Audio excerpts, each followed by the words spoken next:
Cyclone వల్ల పల్నాడు జిల్లాలో గత రాత్రి 10 గంటల నుంచి ఈరోజు మార్నింగ్ 10 గంటల వరకు 86 mm యావరేజ్ రెయిన్ఫాల్ పడింది. ముఖ్యంగా మనకి చిలుకలూరిపేటలో 220 mm రెయిన్ఫాల్ రికార్డ్ అయింది 6 అవర్స్లోనే.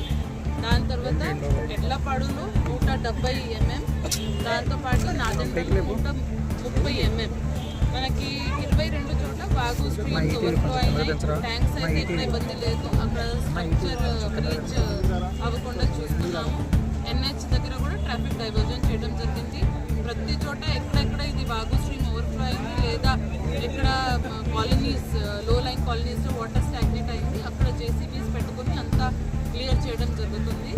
ముఖ్యంగా గత 3 రోజులు సైక్లోన్ ప్రిపేర్నెస్ కింద డ్రైన్స్ అన్నీ డీసిల్టింగ్ చేసి క్లీన్ చేయడం జరిగింది కాబట్టి ఫాస్ట్గా వాటర్ అంతా రిసీడ్ అయిపోయింది. తక్కువ టైంలో వచ్చిన వర్షంలో కూడా అన్ని చోట్ల నుంచి వెంటనే వాటర్ రిసీడ్ అయిపోయింది. కొన్ని లో లైంగ్ ఏరియాస్ మాత్రమే మిగిలిపోయినాయి. అక్కడ మన సిబ్బంది అందరూ ఫీల్డ్లో ఉన్నారు. గొరవనిలో ఆనరబుల్ సీఎం గారు ఇచ్చిన ఇన్స్ట్రక్షన్స్ ప్రకారం అందరూ పబ్లిక్ రిప్రజెంటేటివ్స్ ఆల్ డిపార్ట్మెంట్స్ ఫీల్డ్లో ఉండి పక్కన ఏరియాస్లో అన్ని చోట పర్యవేక్షణలో ఇవన్నీ వర్క్స్ జరుపుకుంటున్నారు. దాంతోపాటు నేను కూడా ఈరోజు కనీసం 4 మండల్స్ చూశాను. ఎక్కువ ప్రాబ్లమ్స్ ఉన్న ఏరియాస్ విజిట్ చేశాను. పునర్వాసాల కేంద్రాలు కూడా 10 చోట పెట్టడం జరిగింది. 2000 మంది అక్కడ ఉన్నారు. వాళ్ళకి కూడా సరిగా బేసిక్ ఫెసిలిటీస్ ఉండేట్టుగా ఈవినింగ్ వరకు చూస్తున్నాము. ఇంకా వర్షాలు ఎక్కడ ఎక్కువగా పడట్లేదు కాబట్టి ఈవినింగ్ కల్లా అంతా నార్మలైజ్ అయిపోతుంది భావిస్తున్నాము.